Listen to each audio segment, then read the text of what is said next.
What in the world is happening? I stared at the video playing on my phone. It was showing our home, specifically our bedroom. I have an app on my phone that streams footage from our security cameras.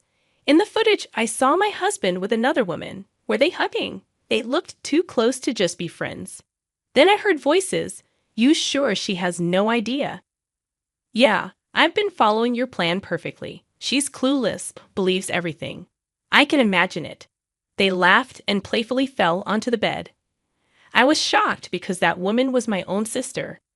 I'm Nancy Hadley, 50 years old. My husband David, who's turning 55 this year, and I have been married for 20 years. We don't have kids, and it's just been the two of us. Life was comfortable until about 10 years ago when David was diagnosed with early onset dementia. Over time, his mistakes became more serious. He started forgetting important business meetings, even struggling to remember how to do his job. Work became a real challenge. In daily life, he couldn't recall where he put things, had trouble dressing himself, and his sense of direction got so bad that he would bump into things. There was even a scary incident when he left the kettle on the stove, almost causing a fire. So David and I turned to my sister Anne, who manages a care home. Following her suggestion, we had him tested at a hospital, and that's when he received the diagnosis of early onset dementia. David had to retire from his job, and now a caregiver from Anne's facility comes to our home twice a week. These days, I'm the main provider for the family, keeping busy with work every day. Nancy, how is David doing? It was the day our regular caregiver, Ms. Johnson, visited our home. You're here today, too. He's your husband, so I'm concerned. After all, we're like family. Since we started relying on Anne's facility, she would often check in before I left for work. She's been caring for David like a brother since we got married. Back when we were younger, she always wanted a big brother, and she was the most heartbroken when David was diagnosed with dementia. Despite being busy with her own work, her frequent check-ins meant a lot to us. Thanks to Anne and Ms. Johnson, I can leave David at home with peace of mind while I work. My income is crucial for our finances, and I'm grateful to both of them. However, they can't come on weekends, so I bear the caregiving responsibility alone during that time. Balancing work on weekdays and caring for David on weekends leaves me with very little time for myself. I wasn't fully aware of it, but I must have been quite exhausted. A nurse, familiar with me from the hospital, where I took David for his regular checkup, noticed my fatigue. Mrs. Hadley, taking care of your husband is undoubtedly tough. But you also need some time to rest on your own. You're right. While I know I can ask Anne and Ms. Johnson for help in a pinch, I don't want to trouble them further. By the way, a new nurse at the hospital, who used to work at a specialized dementia hospital in New York, suggested, maybe she can assist you. Look, there she is. When I looked where the nurse pointed, I couldn't believe my eyes. It was Amy, my college best friend. Amy seemed surprised too, but we hugged and celebrated our reunion. Amy, who was active in the softball club in college, still looked sharp with her neat short haircut. Nancy, you haven't changed at all. Neither have you, Amy. I'm so glad to see you. Amy shared that she waited for her children to grow up, got divorced, and returned to her hometown. Just let me know when you're free for a cup of coffee, she suggested. When David, in his wheelchair, emerged from the examination room after his tests, I introduced him, saying, "Oh, this is my husband, David. It's been ages since our wedding." That's right. It's been a long time. Amy, Nancy's college friend, bent down to match eye level with David, who was seated in a wheelchair, and paused for a moment. Amy, is everything okay? Oh, sorry, David. We met once at your wedding. Is that right? I'm looking forward to taking care of you in the future. Thank you in advance. David smiled and replied. Amy seemed to look at David with a somewhat meaningful expression, perhaps noticing my puzzled look. She stood up with a smile. I've taken care of many patients like your husband, so I might be able to offer some advice. I think I can be of help, so feel free to ask. Absolutely, I'll definitely rely on you. Thanks, Amy. We said our goodbyes. Later on, I encountered Amy on several occasions, such as when I went to get David's medicine or when his health declined. Each time, Amy would look at me with concern, but I pretended not to notice and brushed it off. A few months after my reunion with Amy, David and I visited the hospital together. Just as David was called in for an examination, I heard Nancy. When I turned toward the voice, Amy looked serious. Amy, is everything okay? Your husband, David, just went in for his examination. Do you have a moment to spare? Certainly I do. Amy guided me to a counseling room. Nancy, how's it going with taking care of David? Are you worried about yourself? Thanks. I shared updates on David's recent health and mentioned how the constant caregiving without breaks was affecting my well-being. Amy attentively listened to my story. Initially, I thought she was just concerned about my health. But then she began with, "Actually, Nancy." What she said next was quite unbelievable. About a week before we reconnected, Amy started. She was out shopping in town when she saw Anne with a man she recognized. Amy knew Anne as my sister, but the man's face seemed familiar to her. When Amy approached them and Anne introduced the man as her boyfriend, it was only when we met again at the hospital that I realized it was David, your husband. It was all so perplexing. That's surprising. No wonder you had a strange look on your face back then. Amy had seen Anne and David together in town a week before our reunion. However, David seemed entirely unaware of Amy's presence. I looked different back then. I had longer hair down to my shoulders and wore glasses. I looked completely different. This might explain why he didn't recognize her, but it was still quite a revelation. There's one more thing that's been bothering me. According to Amy, David's responses at the hospital seemed strangely unnatural for someone with dementia. She mentioned that his behavior resembled someone she encountered at the hospital where she used to work, someone pretending to have dementia. The man I saw in town was walking confidently, responding clearly. He looked perfectly healthy. Could it have been a mistake? Maybe you misidentified him? I don't think so. You know David has those distinctive moles under his right eye, right? The man with Anne had them too. It's kind of a distinctive feature for a guy. I'm sorry. I shouldn't be talking about your husband that way. Amy apologized, seemingly realizing that her comment was a bit inappropriate. But it's true. David does have those moles. It's not common to find someone else with the same face and mole positioning. Could it be that David has been pretending to have dementia for 10 years and is having an affair with Anne? The story seemed unbelievable, but Amy was known for her honesty. Honestly, I don't think highly of this hospital, Amy confessed. What? The doctors here aren't great, and I've heard some bad rumors. Doesn't it strike you as odd that they have so many patients? I believe you should get a proper check to confirm if David really has dementia. Amy suggested with a serious expression. Stunned by Amy's words, I went to a big box store and purchased a home security camera. I discreetly placed it in the living room and bedroom to covertly capture what was happening while I was at work. I set it up to monitor on my smartphone and checked in during breaks. Indeed, David's actions were inconsistent with what he portrayed to me. He wasn't disoriented or confused about the placement of things. He was leading a seemingly normal life. Furthermore, when Miss Johnson, whom I had entrusted to look after David, arrived, there was no indication of her providing care. Additionally, I discovered that Anne had been frequenting my home during my absences. Their conversations were unequivocally captured on the recorded footage. You're not risking exposure by pretending to have dementia, David.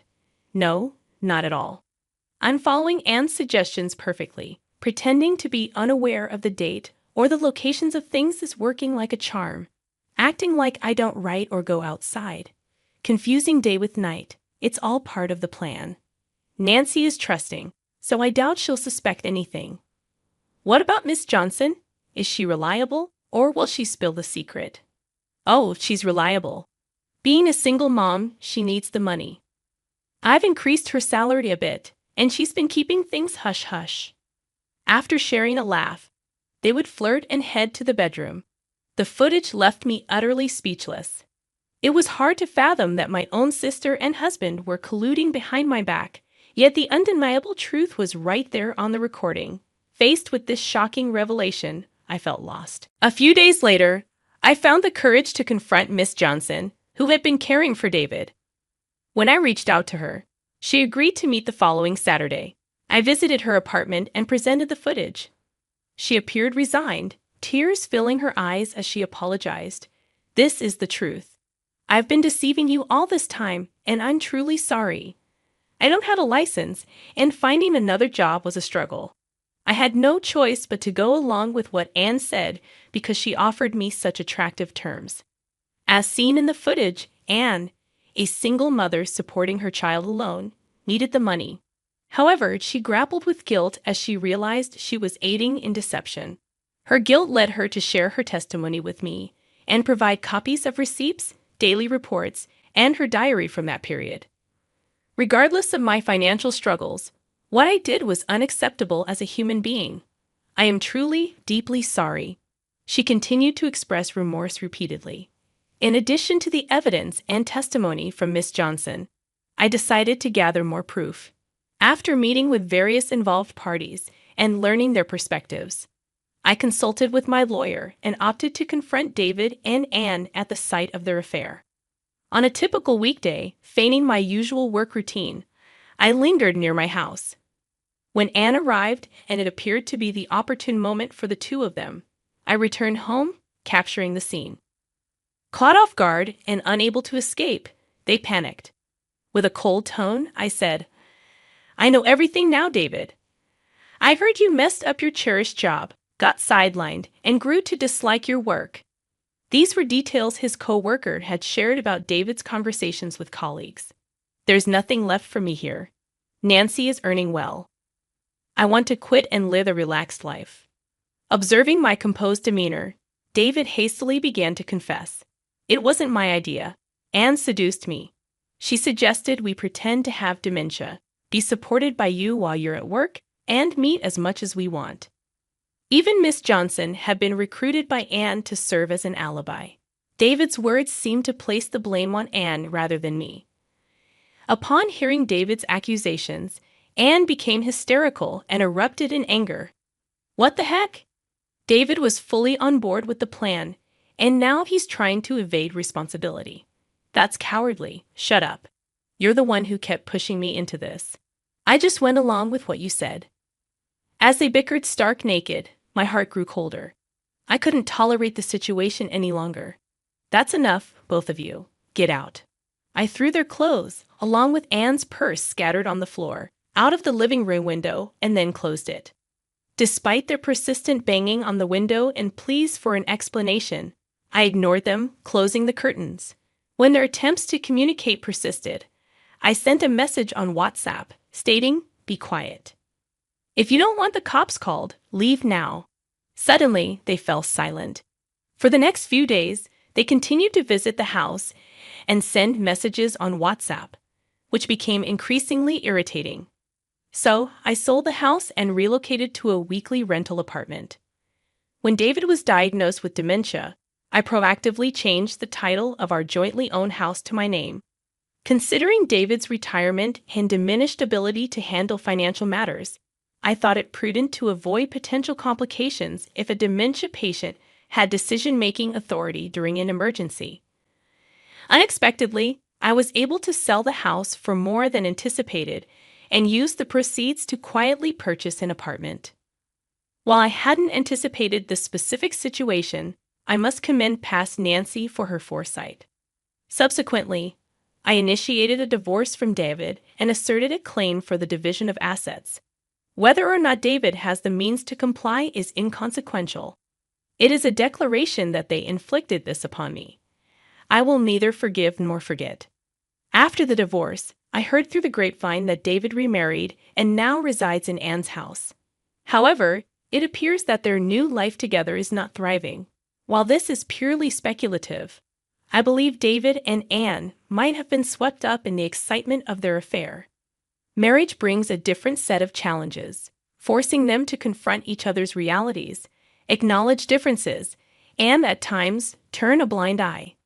Coping with these complexities must be challenging for a couple who tied the knot in the aftermath of an affair, especially considering both sets of parents have already passed away. The house that David and I once called home has already been sold. David is left without a place to return to, and with no other family to lean on. They must confront their challenges on their own. Frankly, I couldn't be less concerned. I would say they are facing the consequences they rightfully earned. Thanks to Miss Johnson's revelation, Anne's facility lost its license and was forced to shut down. It appears the facility wasn't generating enough profit to repay the bank loan taken when it opened, leaving Anne with a substantial amount of debt.